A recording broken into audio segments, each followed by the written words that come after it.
पैदाइश उन्हीं की है। ये तो शुक्र है कि मोदी जी ने देश को एक नई दिशा में मोड़ा है।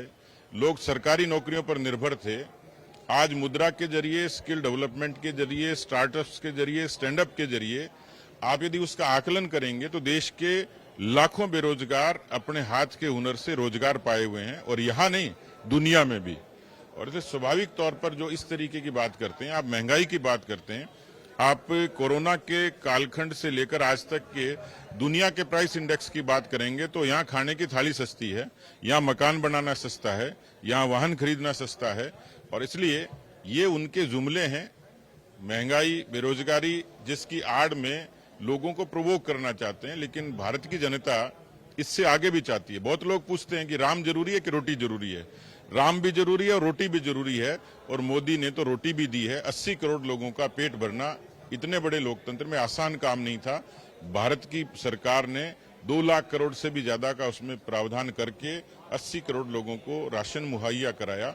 यानी मोदी पेट की भी चिंता करता है और राम की भी चिंता करता है। मैं सवाल, चूंकि आप जयपुर ग्रामीण में हम हैं, जयपुर ग्रामीण, दौसा, चूरू, नागौर, इन सीटों पर यह माना जा रहा है कि कहीं ये जातीय भंवरजाल में तो नहीं फंस रही हैं आपसे, क्योंकि इसके साथ मैं एडोनी क्वेश्चन भी कर लेता हूं, क्योंकि चूरू में जैसे राहुल कस्बा आपके थे, आपको छोड़कर गए, इसलिए फाइट हो रही है वहां। यहाँ ग्रामीण को लेकर इस तरह की तस्वीर आ रही है क्योंकि पायलट ने लड़ाया है तो गुजर एक तरफा जा सकता है।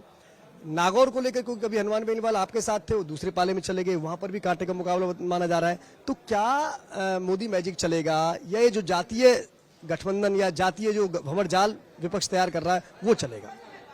देश का लोकतंत्र जातियों से बड़ा है।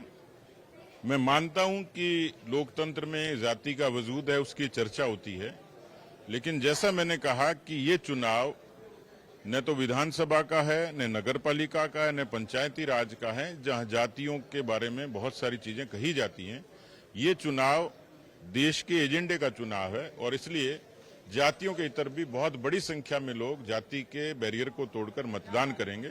इसलिए जितनी चर्चाएं कर लें, जिसकी भी कर लें, किसी भी कॉन्स्टिट्यूएंसी की चर्चा करें, लेकिन इस समय जाति को नकार के लोग देश को देखेंगे, देश की लोकतंत्र की ताकत को देखेंगे और व्यक्ति को देखेंगे। सवाल हरियाणा को लेकर आप क्या? हरियाणा जो मिशन 25 है, उसी तर्ज पे हरियाणा भी मिशन 10 पूरा करेंगे।